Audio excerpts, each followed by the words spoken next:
विद्यार्थी मित्रांनो, गेल्या तासाला आपण मराठी व्याकरणातील अलंकार आणि अलंकाराचे पडणारे मुख्य दोन प्रकार शब्दालंकार आणि अर्थालंकार याचा अभ्यास केलेला आहे। आज आपण मराठी व्याकरणातील नवीन घटकाचा अभ्यास करणार आहोत, ज्याचे नाव आहे समास। समास हा शब्द सम अधिक अस या दोन संस्कृत धातूंपासून बनलेला शब्द आहे। समास म्हणजे सम अधिक अस, याचाच अर्थ असा आहे सम अधिक अस म्हणजे एकत्र करणे, एकत्र जोडणे। यावरून आपल्याला समासाची डेफिनेशन सांगता येईल। समासाची व्याख्या अशी होईल, दोन शब्दांच्या एकत्रीकरणाला किंवा दोन किंवा अधिक शब्दांच्या एकत्रीकरणाला समास असे म्हणतात। दोन किंवा अधिक शब्दांच्या एकत्रीकरणाला समास असे म्हणतात। उदाहरणार्थ सम अधिक अस हे दोन शब्द एकत्र येऊन समास हा एक शब्द तयार झालेला आहे। यानंतर समासातील महत्त्वपूर्ण पुढचा शब्द आहे सामासिक शब्द। कशाला म्हणतात सामासिक शब्द? तर दोन किंवा अधिक शब्दांच्या एकत्रीकरणातून जो नवीन जोड शब्द तयार होतो त्याला सामासिक शब्द असे म्हणतात। दोन किंवा अधिक शब्दांच्या एकत्रीकरणातून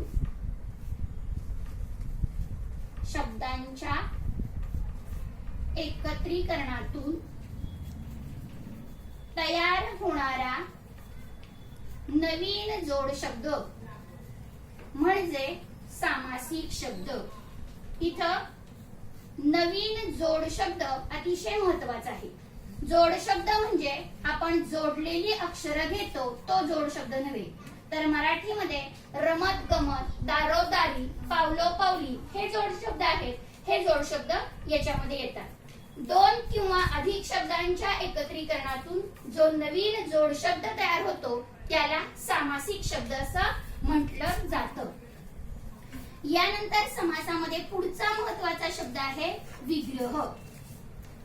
सामासिक शब्द कसा तयार झाला याचे स्पष्टीकरण म्हणजेच विग्रह किंवा शब्दांची फोड। थोडक्यात सामासिक शब्दाची फोड, शब्दाचे स्पष्टीकरण म्हणजे सामासिक शब्दाचा विग्रह होय। हे समासामध्ये अत्यंत महत्त्वपूर्ण येणारे दोन शब्द आहेत। आपण एक उदाहरण घेऊया म्हणजे आपल्या अधिक लक्षात येईल। समास, सामासिक शब्द आणि विग्रह। उदाहरणार्थ जर मी एक शब्द घेतला आमरण, तर या आमरण शब्दामध्ये मरण नसलेला हे दोन शब्द तयार झाले। तर आमरण हा सामासिक शब्द तयार झाला। आमरण हा सामासिक शब्द तयार झाला आणि त्याचं स्पष्टीकरण आपण दिलेलं आहे मरण नसलेला, म्हणून मरण नसलेला हा त्या सामासिक शब्दाचा विग्रह झाला। याला म्हणतात सामासिक शब्दाचा विग्रह आणि एकच शब्द तयार झालाय याला म्हणतात सामासिक शब्द। आणखी एक आपण एक्झाम्पल घेऊया, त्रिभुवन। त्रिभुवन हा एकच शब्द तयार झालाय म्हणून याला म्हणतात सामासिक शब्द। आणि त्रिभुवन याचा अर्थ होतो तीन भुवनांचा समूह। हे त्रिभुवनचं स्पष्टीकरण झालं आणि म्हणून तीन भुवनांचा समूह हा त्या शब्दाचा विग्रह झाला। अशा प्रकारे हा एक सामासिक शब्द आणि त्याचं स्पष्टीकरण म्हणजे त्याचा विग्रह असतो। थोडक्यात समासामध्ये कमीत कमी दोन किंवा अधिक पदे महत्त्वाची असतात। या ठिकाणी आपण शब्द म्हणजेच मराठी व्याकरणामध्ये याला पदे असे म्हणतो। पदे म्हणजे काय? तर दोन पदे म्हणजेच दोन शब्द। तर समासामध्ये या दोन पदापैकी कोणत्या पदाला अधिक महत्त्व आहे यावरून समासाचे एकूण 4 प्रकार पडतात। समासाचे 4 प्रकार कशांवरून पडतात तर पदांना असलेले महत्व पाहून या समासाचे एकूण 4 प्रकार पडतात। यातील आपण 4ही प्रकारांचा टप्प्याटप्प्याने अभ्यास करणार आहोत। समासाच्या 4 प्रकारापैकी पहिला प्रकार आहे अव्ययी भाव समास। अव्ययी भाव समास मगाशी सांगितल्याप्रमाणे समासामध्ये कमीत कमी 2 पदे असतातच। या 2 पदांपैकी ज्या समासात पहिले पद प्रधान असते म्हणजेच मुख्य असते व दुसरे पद गौण असते म्हणजेच कमी महत्वाचे असते त्या समासाला अव्ययी भाव समास असे म्हणतात। पुन्हा पहा, ज्या समासामध्ये पहिले पद प्रधान असते आणि दुसरे पद गौण असते त्या समासाला अव्ययी भाव समास असे म्हणतात। समासाच्या प्रकारापैकी दुसरा प्रकार आहे तत्पुरुष समास।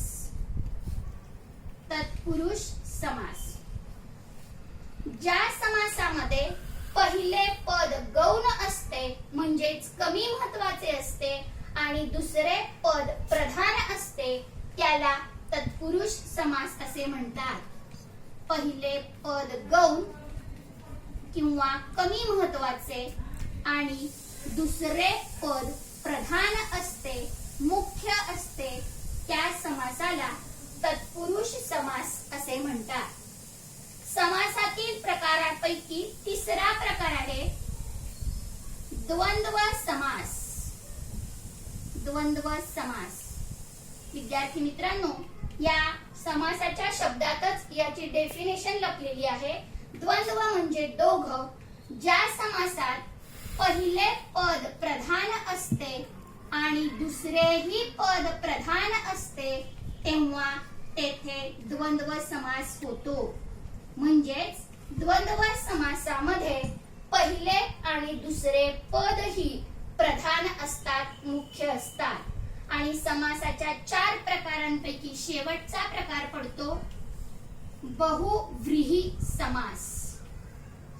बहुव्रीही समास म्हणजे ज्या समासात पहिले पद आणि दुसरे पदही प्रधान नसून तिसरेच पद प्रधान असते तेव्हा तेथे बहुव्रीही समास होतो। पहिले पद अधिक दुसरे पद गौण असून पहिले पद गौण आणि दुसरेही पद गौण म्हणजे कमी महत्वाचे असून तिसरेच पद प्रधान असते तेव्हा तेथे बहुव्रीही समास होतो। या 4ही समास प्रकारांचा आता आपण सखोल असा एक टप्प्याने अभ्यास करू। समासाच्या 4 प्रकारांपैकी पहिला प्रकार सांगितला अव्ययी भाव समास। प्रकार नंबर 1 अव्ययी भाव समास। या समासाच्या प्रकारामध्ये पहिले पद प्रधान असते आणि दुसरे पद गौण असते म्हणून या प्रकाराला प्रथम पद प्रधान अव्यय असे म्हटले जाते किंवा या समासाचे दुसरे नाव प्रथम पद प्रधान समास असेही आहे। म्हणजेच अव्ययी समासाला प्रथम पद प्रधान अव्यय असे म्हटले जाते किंवा प्रथम पद प्रधान समास असेही म्हटले जाते। फॉर एक्झाम्पल उदाहरणात आपण पाहूया अव्ययी भाव समासामधील उदाहरण आमरण। विद्यार्थी मित्रांनो, आमरण हा सामासिक शब्द आहे। या शब्दाचा अर्थ किंवा या शब्दाचं स्पष्टीकरण काय आहे तर आमरण म्हणजे जन्मापासून मरेपर्यंत। जन्मापासून मरेपर्यंत या आमरण शब्दामध्ये आ हे पहिलं पद आहे आणि मरण हे दुसरं पद आहे। आ म्हणजे जन्मापासून आणि मरण म्हणजे मरेपर्यंत. म्हणजे या समासात पहिल्या पदाला अत्यंत महत्व आहे. जर समजा आ हा शब्द काढून टाकला, पहिलं पद काढून टाकलं, तर शब्द नुसता राहतो मरण, आणि मरण या शब्दाला अर्थ राहत नाही. म्हणून आ हा शब्द खूप महत्वाचा आहे. म्हणून अव्ययी भाव समासामध्ये पहिले पद प्रधान असते. त्याचं एक्झाम्पल तुम्हाला सांगितलं, आमरण. दुसरं एक एक्झाम्पल आपण अव्ययी भाव समासामध्ये घेऊ शकतो, यथाशक्ती. याच्यामध्ये दोन शब्द आहेत, यथा आणि शक्ती. यथाशक्ती या शब्दाचा अर्थ आहे शक्तीप्रमाणे, शक्तीनुसार. म्हणजे जर यथाशक्ती शब्दातील यथा हा शब्द काढून टाकला तर फक्त शक्ती हा अर्थ उरतो, शक्ती हा शब्द उरतो आणि त्याचा सामासिक शब्द बनत नाही, त्याचा अर्थ पूर्ण होत नाही. म्हणून त्याच्यासाठी यथा हा शब्द अतिशय महत्वाचा आहे.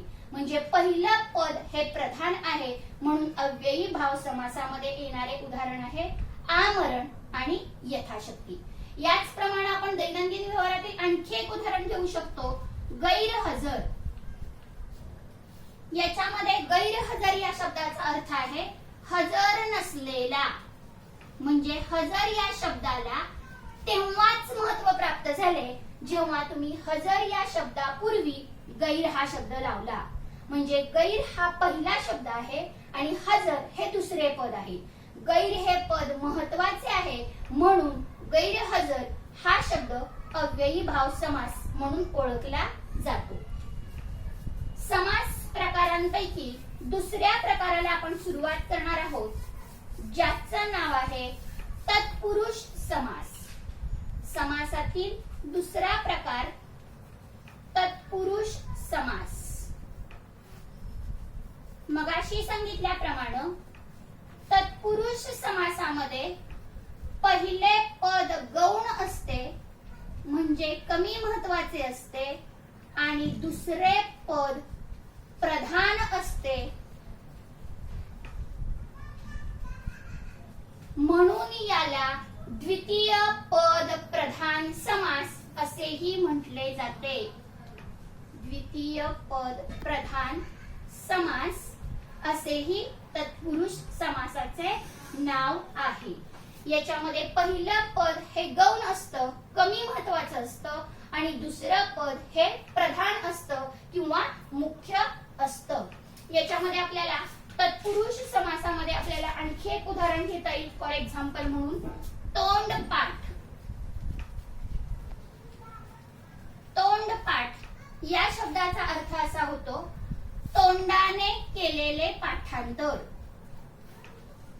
तोंडाने केलेले पाठांतर. म्हणजे तोंडपाठ हा सामासिक शब्द आहे, तर तोंडाने केलेले पाठांतर हा त्या सामासिक शब्दाचा विग्रह आहे. याच्यामध्ये ही दोन पद आहेत, पहिलं आहे तोंड आणि दुसरं आहे पाठ. हे पाठ म्हणजे पाठांतर करणे. या पाठांतर करणे शब्दाला यामध्ये खूप महत्व आहे. तोंड हा शब्द काढल्यानंतर पाठ करणे अतिशय महत्वाचे आहे, म्हणून यात दुसरं पद महत्वाचं आहे, म्हणून हा तत्पुरुष समास आहे. त्यानंतर तत्पुरुष समासाचं आणखी एक उदाहरण आपल्याला घेता येईल, चोरभय. चोरभय हा शब्द चोर आणि भय अशा दोन पदातून तयार झालेला आहे. या दोन पदांपैकी भय या शब्दाला, भय या पदाला महत्व आहे. चोरभय म्हणजे चोरांपासून असणारे भय. चोरांपासून असणारे भय म्हणजेच भीती. ही भीती चोरांपासून आहे. आपल्याला चोरांपासून काय आहे तर भीती आहे, म्हणून हा भय शब्द महत्वाचा आहे. म्हणून चोरभय हा शब्द तत्पुरुष समासामध्ये येऊ शकतो.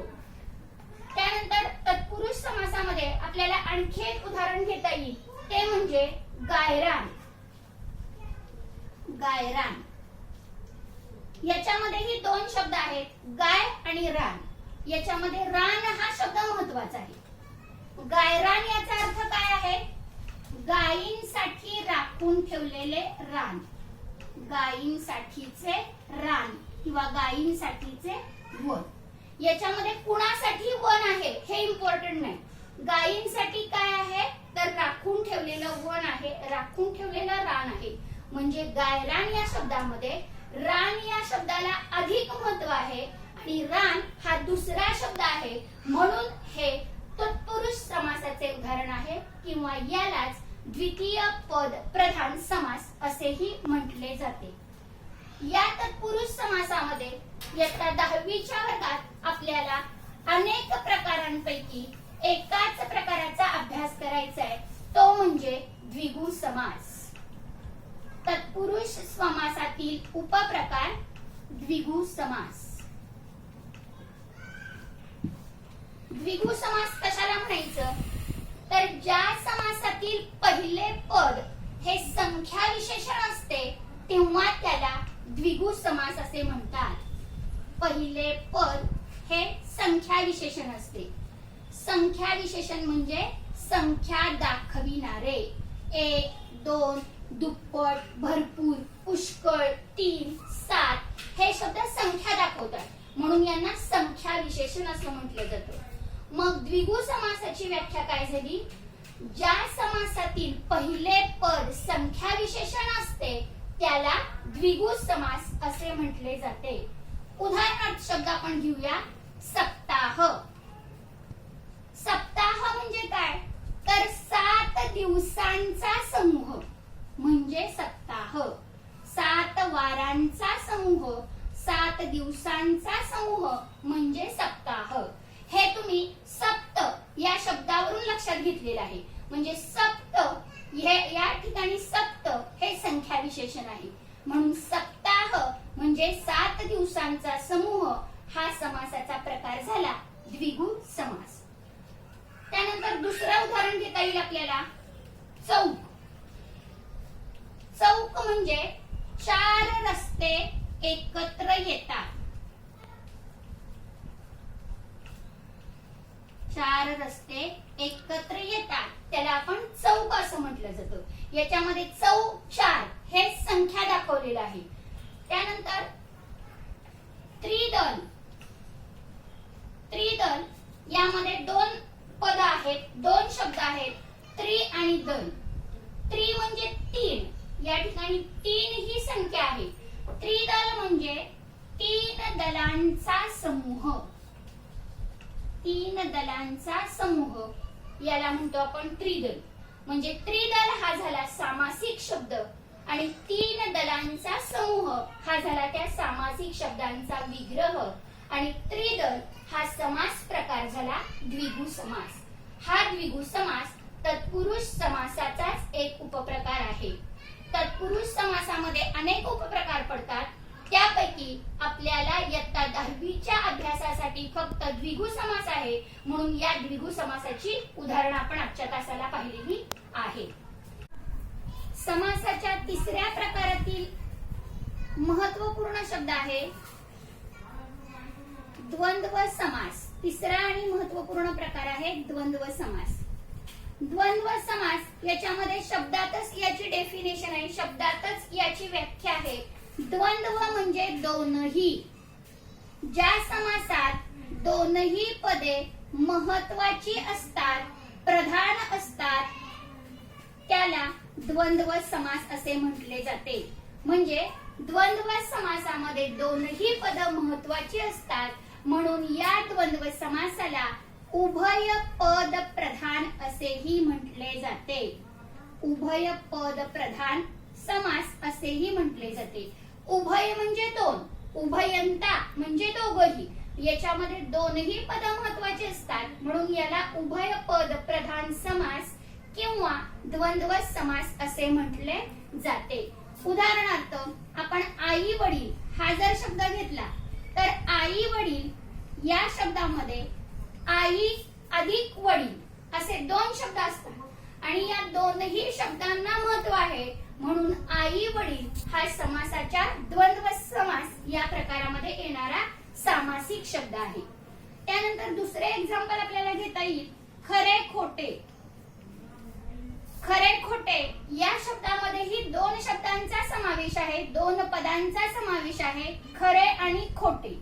खरे या शब्दाला जितके महत्व आहे तितकेच महत्व खोटे या शब्दाला आहे. म्हणजे या शब्दामध्ये खरे आणि खोटे ही दोनही पद महत्वाची आहेत, म्हणून खरे खोटे हा शब्द समासाच्या प्रकारातील द्वंद्व समासामध्ये मोडतो. यानंतर आज आपण पाहणार आहोत द्वंद्व समासाचे पडणारे मुख्य 3 उपप्रकार. द्वंद्व समासाचे एकूण 3 उपप्रकार पडतात. त्यापैकी पहिला प्रकार आहे इतरेतर द्वंद्व समास. इतरेतर द्वंद्व समास. द्वंद्व समासाचा दुसरा प्रकार आहे वैकल्पिक द्वंद्व समास. वैकल्पिक द्वंद्व समास. आणि द्वंद्व समासातील तिसरा प्रकार आहे समाहार द्वंद्व समास. समाहार द्वंद्व समास. या समासामध्ये इतरेतर द्वंद्व समासामध्ये ही दोन्ही पद महत्वाची असतात, वैकल्पिक द्वंद्व समासामध्ये ही दोन्ही पद महत्वाची असतात आणि समाहार द्वंद्व समासामध्ये ही दोन्ही पद महत्वाची असतात. या उपप्रकारांचा आता आपण थोडक्यात अभ्यास करूया. द्वंद्व समासाच्या उपप्रकारांपैकी पहिला उपप्रकार आपण आज पाहणार आहोत इतरेतर द्वंद्व समास. इतरेतर द्वंद्व समास. इतरेतर द्वंद्व समास म्हणजे काय? तर आपण मराठीमध्ये शब्दांच्या जातीमध्ये ज्या 8 जाती शिकलोय त्यापैकी उभयान्वी अव्यय याच्यामधले शब्द आपल्याला या तीनही प्रकारामध्ये उपयोगी पडणार आहेत, म्हणून आपण इतरेतर द्वंद्व समासाची आता आपण व्याख्या पाहूया. जो सामासिक शब्द व आणि या दोन उभयान्वी अव्ययांनी जोडला जातो तेव्हा तेथे इतरेतर द्वंद्व समास होतो. ज्या समासामध्ये व आणि हे काय आहेत? व आणि उभयान्वी अव्यय आहे, म्हणून इतरेतर द्वंद्व समासाची डेफिनेशन होते ज्या समासातील दोन्ही पद व आणि या दोन उभयान्वी अव्ययांनी जोडली जातात तेव्हा तेथे इतरेतर द्वंद्व समास होतो. उदाहरणार्थ आई वडील या शब्दाची फोड आहे, या शब्दाचा विग्रह आहे आई अधिक वडील. या उभयान्वी अव्ययामध्ये आपल्याला आणखी एक शब्द घेता येईल किंवा आणखी सोप्या पद्धतीने आपण इतरेतर द्वंद्व समासाची व्याख्या लक्षात ठेवू शकतो. जेव्हा दोनही पद आपल्याला एकाच वेळी दाखवता येतात, एकाच वेळी आपण त्यांना बघू शकतो तेव्हा तेथे इतरेतर द्वंद्व समास होतो. उदाहरणार्थ जर आपण घरामध्ये आईला आणि वडिलांना दोघांनाही उभं केलं तर आपण एकाच वेळी आईलाही पाहू शकतो आणि वडिलांनाही पाहू शकतो, म्हणून त्या ठिकाणी इतरेतर द्वंद्व समास होतो. आणि या शब्दाचा विग्रह करताना आपण आई अधिक वडील असं न लिहिता आई व वडील किंवा आई आणि वडील असा आपण त्या शब्दाचा विग्रह करू शकतो. दुसरं उदाहरण आपल्याला घेता येईल कृष्णार्जुन. मित्रांनो, कृष्णार्जुन हा सामासिक शब्द आहे. याची आता आपल्याला फोड करायची आहे, म्हणजेच याचा आपल्याला विग्रह करायचा आहे. तर कृष्णार्जुन शब्दामध्ये कोणते दोन शब्द लपलेले आहेत? तर कृष्ण आणि अर्जुन या दोनही व्यक्ती आपण एकाच वेळी पाहू शकतो, म्हणून कृष्ण आणि अर्जुन किंवा कृष्णार्जुन हा समासाच्या द्वंद्व समासातील इतरेतर द्वंद्व समासात मोडतो किंवा इतरेतर द्वंद्व समासाचं उदाहरण म्हणून आपल्याला कृष्णार्जुन हा शब्द घेता येईल. कृष्णार्जुन हा सामासिक शब्द झाला आणि या सामासिक शब्दाचा विग्रह आपण केला कृष्ण आणि अर्जुन. म्हणजे हा शब्द दाखवण्यासाठी आपण व किंवा आणि या दोन पैकी कोणत्याही एका उभयान्वी अव्ययाचा वापर करू शकतो. जेव्हा दोन्ही व्यक्ती एकाच वेळी दाखवता येतात तेव्हा तेथे इतरेतर द्वंद्व समास होतो. द्वंद्व समासातील दुसरे उदाहरण आहे, दुसरा उपप्रकार आहे वैकल्पिक द्वंद्व समास. वैकल्पिक द्वंद्व समास. वैकल्पिक द्वंद्व समास कशाला म्हणतात वैकल्पिक द्वंद्व समास? तर ज्या समासामध्ये दोन शब्द किंवा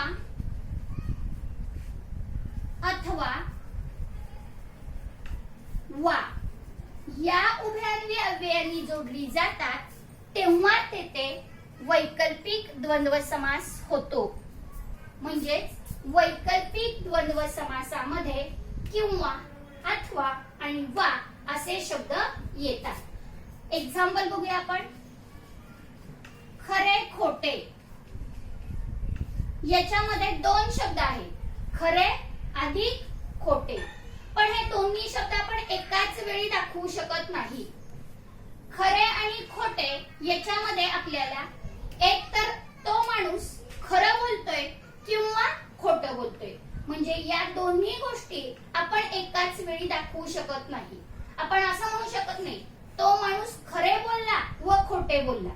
त्यामुळे आपण हा शब्द फोड करण्यासाठी, या शब्दाचा विग्रह करण्यासाठी आपण कोणता उभयान्वी अव्यय वापरलं?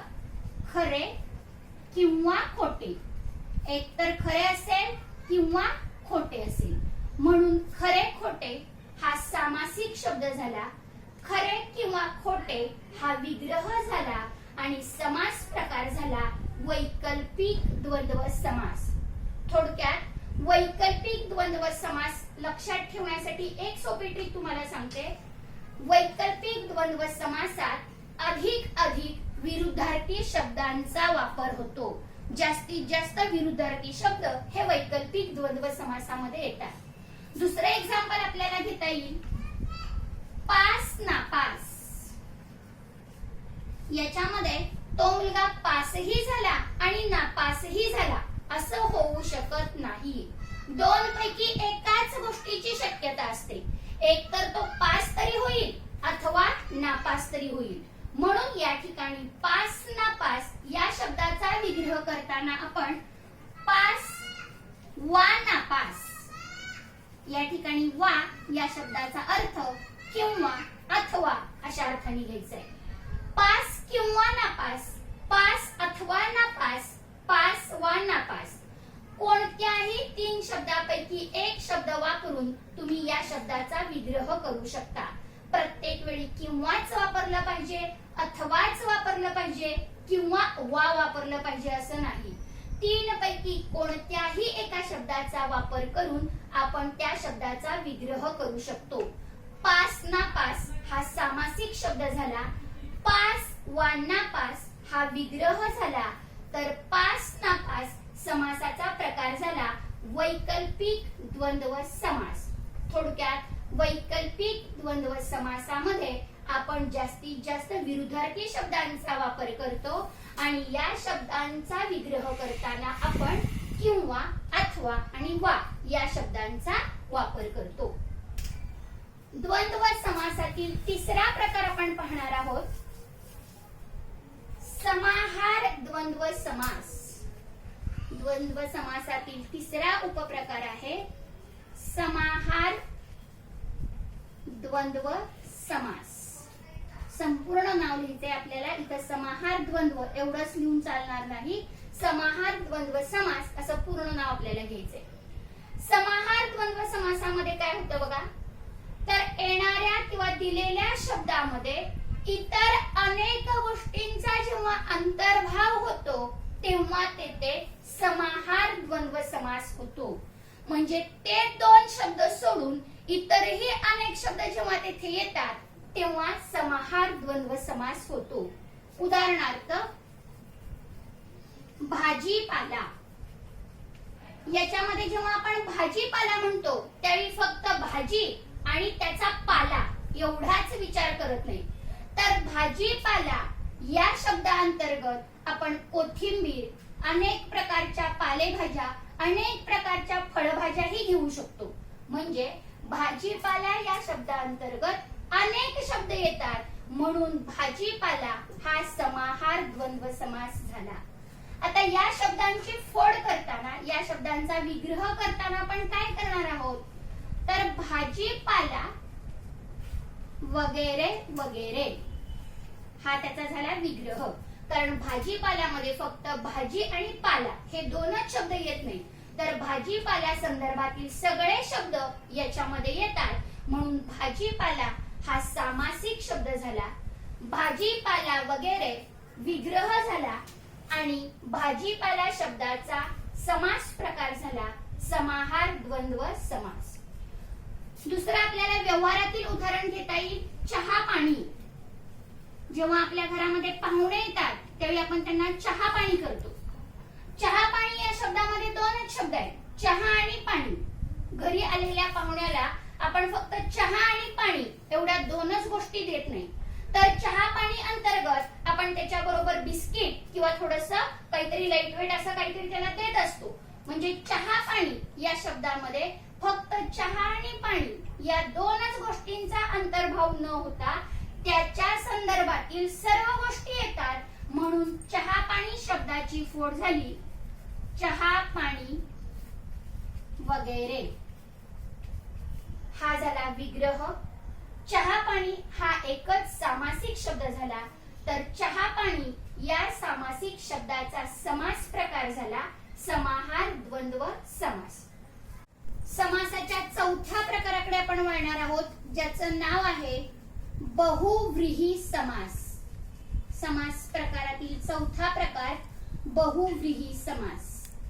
मगाशी सांगितल्याप्रमाणे बहुव्रीही समासामध्ये दोनही पद महत्वाची नसून तिसरंच पद अधिक महत्वाचं असतं, तेव्हा तेथे बहुव्रीही समास होतो. म्हणजे दोनही पदे महत्वाची नसून तिसरेच पद महत्वाचे असते, तेव्हा तेथे बहुव्रीही समास होतो. म्हणजे दिलेल्या दोन्ही शब्दातून जर तिसराच वेगळा अर्थ निघत असेल तर तेथे बहुव्रीही समास होतो. उदाहरणार्थ घेऊया आपण, वक्रतुंड शब्द आहे वक्रतुंड. या शब्दाचं स्पष्टीकरण आपल्याला कसं देता येईल, वक्र आहे ज्याचे तोंड तो.